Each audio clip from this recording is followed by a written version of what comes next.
చేస్తూ ఇక్కడ ఇయ్యలే. నీళ్ళు ఎన్ని రావాలా? ఫస్ట్ ఛాయిస్ వాళ్ళకి ఇస్తారంటే ఆ రాష్ట్రాలకు ఇస్తారు. ఏ రాష్ట్రాలు అయితే విడిపోయినాయో మీరు మ్యూచువల్ అండర్స్టాండింగ్లో చేసుకోండి అని ఇస్తారు. ఇక్కడ పొసిగే కార్యక్రమం కాదు. కాబట్టి మేము ఏం చేసినామంటే 1 ఇయర్ తర్వాత 1 ఇయర్ లోపు ఒకవేళ పరిష్కారం అయితే 2 రాష్ట్రాలు చేసుకోవాలా, లేదా సెంట్రల్ గవర్నమెంటే ఆర్బిట్రేషన్ ద్వారా చేయాలా కూర్చొని. చేయనప్పుడు ఏం చేయాలంటే సుప్రీంకోర్టుకు పోవాలి. మేము 1 ఇయర్ తర్వాత కేంద్ర ప్రభుత్వానికి అప్పీల్ చేసినాం. సెక్షన్ 3 వేయండి, మాకు కృష్ణా జలాల పునఃపంపిణీ చేయండి. చేస్తే దాని వాళ్ళు ఖాతరు చేయాలి. మేము సుప్రీంకోర్టుకు పోయినాం. సుప్రీంకోర్టు కోపానికి వచ్చింది కేంద్ర ప్రభుత్వం మీద కూడా. ఒక రాష్ట్రం అంటూ ఏర్పడ్డప్పుడు యాక్ట్ ప్రకారం, పార్లమెంట్ యాక్ట్ ప్రకారం వాళ్ళకి రావాల్సిన అన్నీ రావాలి కదా. మరి ఇది కూడా వాళ్ళకి ఏదో తేల్చండి, మీరు తెలుస్తారా లేదంటే అప్పుడు ఆ మంత్రి, ఆయన పేరు షెకావత్ ఉండే కదా, గజేంద్ర సింగ్ షెకావత్, నేను ఢిల్లీ పోయినప్పుడు నన్ను రిక్వెస్ట్ చేసిన ఆయన, భాయ్ సాబ్ మాకు కూడా ఇబ్బంది అవుతుంది, మీరు అది విత్డ్రా చేసుకోండి సుప్రీంకోర్టులో కేసు, మేము సెక్షన్ 3 చేస్తామండి. అప్పటికి 2-3 ఏళ్ళు గడిచిపోయింది, డిలే అవుతా ఉన్నది. నేను పోయినప్పుడు అలా అడుగుతున్నా, పర్సూ చేస్తున్నా, మాట్లాడుతున్నాం, ప్రైమ్ మినిస్టర్ లెటర్స్ ఇచ్చినాం, అన్నీ చేస్తున్నాం. ఫైనల్గా సుప్రీంకోర్టు చివాట్లు పెట్టిన తర్వాత వాళ్ళు ఉండి మీకు విత్డ్రా చేసుకుంటే దయచేసి మేము ఇట్లా సుప్రీంకోర్టు ఆర్డర్ ఇస్తుందని తెలిసిపోయింది వాళ్ళకు కూడా. ఆటోమేటిక్ ఇస్తుంది కదా కోర్టు ఆర్డర్, న్యాయప్రదంగా రావాల్సింది ఇస్తుంది. కాబట్టి ఎట్లా తప్పేటట్లేదు ఇక కోర్టు ఆర్డర్ ఎందుకని చెప్పి మీరు విత్డ్రా చేసుకోండి భాయ్ సాబ్, మేము ఇచ్చేస్తాము. మంచిగా విత్డ్రా చేసి మళ్ళీ లెటర్ పెట్టినాం. మీరు చెప్పిన ప్రకారం విత్డ్రా చేసుకున్నామండి అంటే లెటర్ పెట్టండి అంటే పెట్టినాం. అది ప్రాసెస్లో ఉంది సెక్షన్ 3 వేయడానికి. చివరికి వేసారు. ఇప్పుడు సెక్షన్ 3 వేసారు. దాని మీద బ్రిజేష్ ట్రిబ్యునల్ అపాయింట్మెంట్ కూడా అయిపోయింది.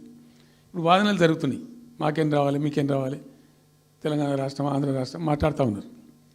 సో ద క్వశ్చన్ ఏంది, అక్కడ ఉంది, ఇప్పుడు తేలుతుంది. మా ఉద్దేశం ఏంది, 90 టీఎంసీలు అయితే మాకున్నాయి నికరం, మాకు ఎవరు ఇచ్చేది ఏం లేదు, ఎవరు అడుక్కునేది ఏం లేదు.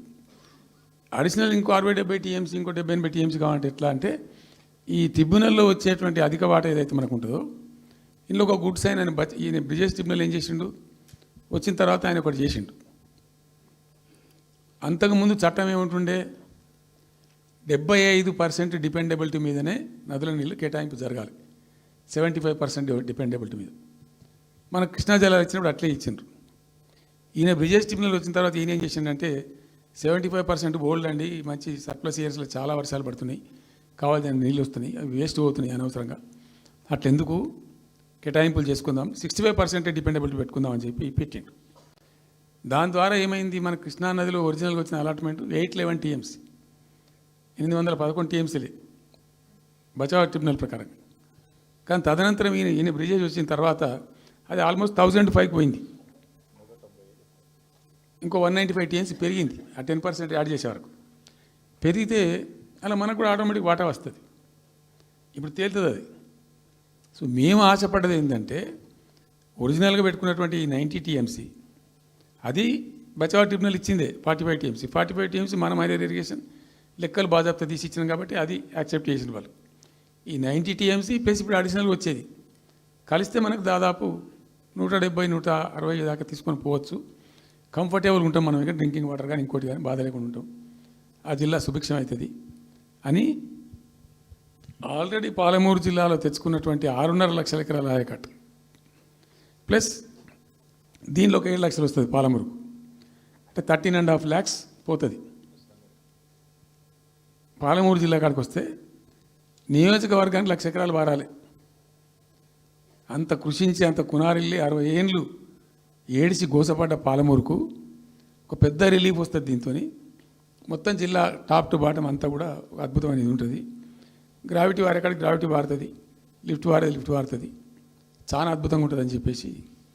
తర్వాత వర్ష నీళ్ళు కూడా చాలా వరకు ఈ చెక్ డ్యామ్లలో దానిలో అడ్డుకుంటాం కాబట్టి గ్రౌండ్ వాటర్ కూడా బాగా పెరుగుతుంది. ఎట్లా ఫ్రీ పవర్ ఇస్తున్నాం కాబట్టి దాని ద్వారా కూడా లాభాలు జరుగుతాయని చెప్పి అసెస్మెంట్ చేసి ఇచ్చినాం. నిజంగా కూడా పాలమూరు ఒక టైంలో తెలంగాణ వచ్చిన తర్వాత 4-5 ఏళ్ళకి నేను పోతే, ఎందుకో పోయినాం, బస్సు యాత్ర చేస్తే చాలా అద్భుతంగా ఎక్కడికక్కడ వరికోత మిషన్లు, కల్లాలు, అంతకుముందు పాడుబడ్డ ఇల్లు కనిపించే పాలమూరులో నా కళ్ళతో నేనే చూసిన. ఇంకా ఇది అంతా కంప్లీట్ అయిపోతే ఈ అనుకున్న 15 లక్షల ఎకరాలకు నీళ్ళు వస్తే చాలా దివ్యంగా ఉంటుందని చాలా సంతోషపడుకుంటూ పోయినాం. సరే, ఇప్పుడు కేంద్ర ప్రభుత్వం కొత్తగా తాకీదు. అది ఎవరు చెప్పినారో తెలియదు. వాళ్ళు చెప్పడం చెప్తున్నారు. ఇప్పుడు గవర్నమెంట్ ఉన్న వాళ్ళు చెప్పడం చెప్తున్నారు. ఏంది, మీరు 90 టీఎంసీలు పెట్టుకున్నారు, పాత గవర్నమెంట్ పంపించింది. ఒకటి డిపిఆర్ తిప్పి పంపించిండ్రు, దాని మీద సడి లేదు, సప్పుడు లేదు, లుల్లి లేదు, లూకాండం లేదు. తల ఊగుతున్నారు. ఎందుకు తల ఊగుతున్నారు? రాష్ట్ర ప్రయోజనాలు కాపాడడానికి లేకపోతే, రాష్ట్రానికి వచ్చిన నీళ్ళని కూడా కాపాడే స్థితి లేకపోతే ఇదేం దద్దమ్మ ప్రభుత్వం? ఇంత చేత కానీ ప్రభుత్వం ఉంటే ఎట్లా? నోరు లేని ప్రభుత్వం ఉంటే ఎట్లా? పెద్ద నోరు పెట్టుకొని పెద్ద గడబడి చేయాలి కదా. ఒక 10 టీఎంసీలు పోతేనే ఒక్కొక్క రాష్ట్రం ఎక్కడ దాకా పోయి కొట్లాడతారు. ఇవాళ మొత్తం డిపిఆర్ఏ పంపించి ప్రాజెక్ట్ని ఆగం చేసే పరిస్థితి వస్తే సప్పుడు లేదు ఒకటి. రెండవది, ఇప్పుడేం చేసిండ్రు, ఇరిగేషన్ మంత్రికి లెటర్ రాసిండు. వాడు చెప్పిండా చెప్పలేదు భగవంతుని గారికి, 45 టీఎంసీలు ఇవ్వండి మాకు అనుమతి అని చెప్పి. ఎట్లా రాస్తావు నాకు అర్థం కాదు. నువ్వు ఏ ముఖం పెట్టుకొని రాస్తావు? ఇదో ప్రభుత్వమా? ఉన్న వస్త్రానికి పోతే అనవస్త్రం పోయింది అన్నట్టు ఉన్నది కూడా కొట్టుకుంటారు ఎవడన్నా? ఎవరై నీళ్ళు అవి? ఆల్రెడీ బచావ్ ట్రిబ్యునల్ తీర్మానంలో ఇచ్చింది. దాన్ని కర్ణాటక వాడుతుంది, అటు మహారాష్ట్ర వాడుతుంది. వాళ్ళ లెక్కల్లో చూపెడుతున్నారు వాళ్ళు. ఆల్మట్టి డ్యాంలో వినియోగంలో చూపెడుతున్నారు వాళ్ళు. మాకు వచ్చిన 21 టీఎంసీ మేము ఇక్కడ వాడుతున్నామని చెప్పి. ఆ 2 ఎగువ రాష్ట్రాలు వాడుతుంటే ఇక్కడ వచ్చి మనకు వచ్చినటువంటిది బాజాప్తా, అది కూడా ట్రిబ్యునలే కదా. బచావత్ కూడా ట్రిబ్యునలే కదా. ఆ ట్రిబ్యునల్ తీర్పు ద్వారా వచ్చిన 45 టీఎంసీలు నువ్వు ఎందుకు ఆపుతున్నావు ఇప్పుడు? ఇదో రాష్ట్ర ప్రభుత్వమా? అసలు ప్రభుత్వం ఉందా? నిద్రపోతున్నారా? ఇంతసేపు రియల్ ఎస్టేట్ దందా తప్ప ఇంకోటి లేదా? ఇల్టు భూములు ఎట్లా అమ్ముదాం, పల్టు భూములు ఎట్లా అమ్ముదాం, ఆ భూములు ఎట్లా దెబ్బ పెడదాం, ఇంకెంత కమిషన్ కొడదాం, ఇది తప్ప రాష్ట్ర ప్రయోజనాలు, నీళ్లు, రైతులు, మనుషులు లేరా? ప్రాజెక్టులు ఎందుకు 2 నెలల నుంచి ₹1 పెట్టలే? ఎందుకు ఒక తట్టడి మట్టి తీయలే? ఎవరు నిరోధించిన మిమ్మల్ని? ఎవరు అడ్డుపడ్డారు మీకు? ఎవరు కట్టేసారు మీ కాళ్ళను? అటు పైసా పనిచేయరు, నిష్క్రియాపరత్వంగా ఉంటారు. డిపిఆర్ పంపిస్తే సపోర్ట్ చేయరు. ఇలా చివరికి 45 టీఎంసీ అని రాస్తారు. అంటే ఏం కాబోతుంది? ఎవరో ఒత్తిడి ఉంది దీని వెనుక? ఏం కుట్ర దాగి ఉంది ఇది? 2 ఏళ్ళ నుంచి నేను మౌనం పాటించి చూసుకుంటూ వస్తున్నాం. తప్పని పరిస్థితి నేను బయలుదేరినప్పుడు తప్పదు. అటు కేంద్రాన్ని ఎక్స్పోజ్ చేస్తాం, ఇటు రాష్ట్రాన్ని ఎండగడతాం ప్రజల మధ్యలో ఖచ్చితంగా. ఇలా మొత్తం విస్తారంగా మాట్లాడినాం, చర్చించినాం. చాలా పెద్ద ప్రజా ఉద్యమాన్ని శ్రీకారం చుడతాం. కంపల్సరీ పాలమూరు, రంగారెడ్డి, నల్లగొండ జిల్లాలలో గ్రామాన దానికి పోస్టర్ డిజైన్ అవుతుంది, కరపత్రం డిజైన్ అవుతుంది. ప్రజా ఉద్యమాలు చేస్తాం, పెద్ద బహిరంగ సభలు పెడతాం. నేను స్వయంగా అటెండ్ అవుతున్న బహిరంగ సభలకు. ప్రజాక్షేత్రంలో ఈ ప్రభుత్వం యొక్క నిష్క్రియాపరత్వాన్ని ఎండగడతాం. ఇప్పుడు వాయిస్ అయితే తెలంగాణకు, మరి తెలంగాణకు ఉన్న ప్రభుత్వం మాట్లాడకపోతే ఇంకెవరు మాట్లాడాలా? మాకు 2 బాధ్యతలని, ఒకటి తెలంగాణ తెచ్చిన పార్టీగా, రెండవది ప్రధాన ప్రతిపక్షంగా కూడా కంపల్సరీ మా డ్యూటీ మేము చేయాలి. అందుకోసం గాను వీళ్ళు ఏదో తమాషకు మేము అదోటి ఇదోటి అడ్డం పొడుగు మాట్లాడి, కిరికిరి మాటలు మాట్లాడి, ఈ కారు కూతలు కూసి ఏదో చేస్తామనుకుంటే నడవదిగా. ఈ ఏళ్ళ దాకా వేరే కథ, రేపటి నుంచి వేరే తోలు తీస్తాం ఎక్కడికక్కడ. ప్రజలు ఖచ్చితంగా ఎక్కడికక్కడ నిలబెట్టే ప్రయత్నం చేస్తాం. అడుగున చెక్ చేస్తాం, ప్రతి విషయంలో చెక్ చేస్తాం. Sufficient time we have given. మేము తొందరపడి మేము ఎందుకు కన్నెర్రయ్యి మా ప్రభుత్వం పోయింది వీళ్ళు వచ్చింది అనేటువంటి ఒక పిచ్చి అయ్యి అట్లా మేము చేయలే, అటువంటి వాడికి పోలే.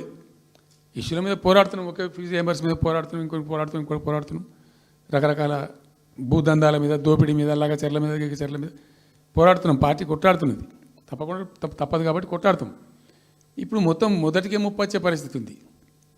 అటు గోదావరి మీద అరాకిరి చేసి చంద్రబాబు నాయుడు, ఏపీ ప్రభుత్వం నల్లమల సాగరు, ఈ సాగరు, ఆ సాగరు, అటు గోదావరి దోపిడీ జరుగుతూ ఉంటే దాని మీద సప్పులు లేదు. ఇటు కృష్ణలో ఇంత ఘోరంగా పాలమూరు ఎత్తిపోతల మీద దీని మీద సప్పులు లేదు. మరి ఎవరి ప్రయోజనాల కోసం ఉన్నట్టు రాష్ట్ర ప్రభుత్వం? ఏం చేయడానికి ఉన్నట్టు? ఏం జరుగుతున్నట్టు రాష్ట్రంలో? కాబట్టి ఎట్టి పరిస్థితుల్లో నేనే స్వయంగా రంగంలో దిగాలనుకున్నా. దిగినం, ఈరోజు డిసిషన్ అయిపోయింది.